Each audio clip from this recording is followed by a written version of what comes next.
कि जिस अतीक अहमद के खिलाफ पीड़ित परिवारों ने मुकदमा दर्ज कराया उसके परिवार के खिलाफ, वह समाजवादी पार्टी के द्वारा पोषित माफिया है और उसकी कमर पर तोड़ने का काम हमारी सरकार ने किया है। मिट्टी में मिला देंगे, आप सारे अपराधियों को पालेंगे, उन्हें गले का हार बनाएंगे। विधानसभा में यूपी सीएम योगी का ये गुस्सा किसी और के लिए नहीं बल्कि इन दिनों मीडिया में छाए हुए माफिया डॉन अतीक अहमद के लिए है। अब अतीक अहमद को डर ये सता रहा है कि ना मुलायम है ना मायावती, अब राज है योगी का, जिसके खौफ से गैंगस्टर, गुंडे, बदमाश, माफियाओं की पतलून गीली होने लगी है, जिसे कहते हैं बुलडोजर बाबा, और खौफ दहशत गर्दों का काल, सीएम योगी आदित्यनाथ। तो चलिए शुरुआत करते हैं डॉन अतीक अहमद के दहशत से भरे इतिहास की। बाहुबली अतीक अहमद एक समय पूर्वांचल में खौफ का दूसरा नाम हुआ करता था। देश के पहले प्रधानमंत्री पंडित नेहरू की लोकसभा सीट फूलपुर से सांसद रह चुका अतीक पर हत्या की कोशिश, किडनैपिंग, हत्या के 44 केस दर्ज हैं। जो मामले दर्ज नहीं हो पाए उनकी लिस्ट भी लंबी है। अतीक अहमद के खिलाफ यूपी के लखनऊ, कौशाम्बी, चित्रकूट, प्रयागराज के अलावा बिहार में भी हत्या, अपहरण, जबरन वसूली आदि के मामले दर्ज हैं। आज उसी बाहुबली को अपनी मौत का डर सता रहा है। अतीक अहमद को डर है कि उसका एनकाउंटर हो सकता है। गुजरात की साबरमती जेल से अतीक अहमद को प्रयागराज जेल लाया गया है। उमेश पाल हत्याकांड में अतीक अहमद के खिलाफ शिकंजा कस रहा है। 24 फरवरी को प्रयागराज के धूमनगंज में हुई उमेश पाल उर्फ कृष्ण कुमार की गोली और बम मारकर हत्या कर दी गई। उमेश पाल की हत्या का सीधा आरोप अतीक अहमद, उसके 2 बेटे और पत्नी पर लगा है। अतीक अहमद का जन्म 10 अगस्त 1962 को हुआ था। मूलतः वह उत्तर प्रदेश के श्रावस्ती जनपद के रहने वाले हैं। पढ़ाई लिखाई में उनकी खास रुचि नहीं थी। 10वीं में फेल होने के बाद अतीक ने पढ़ाई छोड़ दी।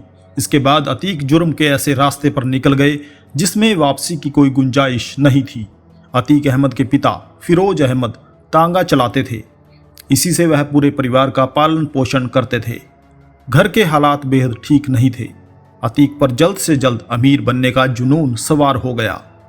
ऐसे में वह लूट, अपहरण और रंगदारी जैसी वारदातों को खुलेआम अंजाम देने लगा। इसी दौरान अतीक अहमद पर हत्या का मामला भी दर्ज हो गया और वह यूपी में जुर्म की दुनिया के बड़े नामों में शुमार हो गया। बात 1979 की है, जब 17 साल की उम्र में अतीक अहमद पर कत्ल का पहला इल्जाम लगा था। राजनीति में आने के बाद 1999 में पहली बार विधायक बने अतीक और कभी अपना दल तो कभी मुलायम की समाजवादी पार्टी से बाहुबली अतीक जीतते रहे। 2004 के आम चुनाव में फूलपुर से सपा के टिकट पर अतीक अहमद सांसद बन गए। इसके बाद इलाहाबाद पश्चिम विधानसभा सीट खाली हो गई थी। इस सीट पर उपचुनाव हुआ। सपा ने अतीक के छोटे भाई अशरफ को टिकट दे दिया था, मगर मायावती की बसपा ने उसके सामने राजू पाल को खड़ा कर दिया और राजू ने अशरफ को हरा दिया। उपचुनाव में जीत दर्ज कर पहली बार विधायक बने राजू पाल की कुछ महीने बाद 25 जनवरी 2005 को दिन दिहाड़े गोली मारकर हत्या कर दी गई।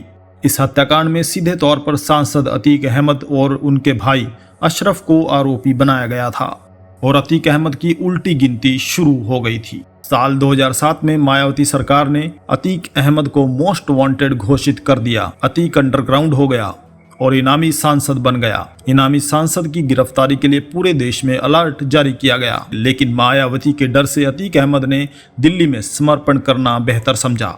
उस वक्त अतीक अहमद ने कहा था कि उन्हें यूपी की मुख्यमंत्री मायावती से जान का खतरा है। 2012 के यूपी विधानसभा चुनाव के वक्त अतीक अहमद जेल में ही था। अतीक ने चुनाव लड़ने के लिए इलाहाबाद हाई कोर्ट में जमानत के लिए अर्जी दर्ज की।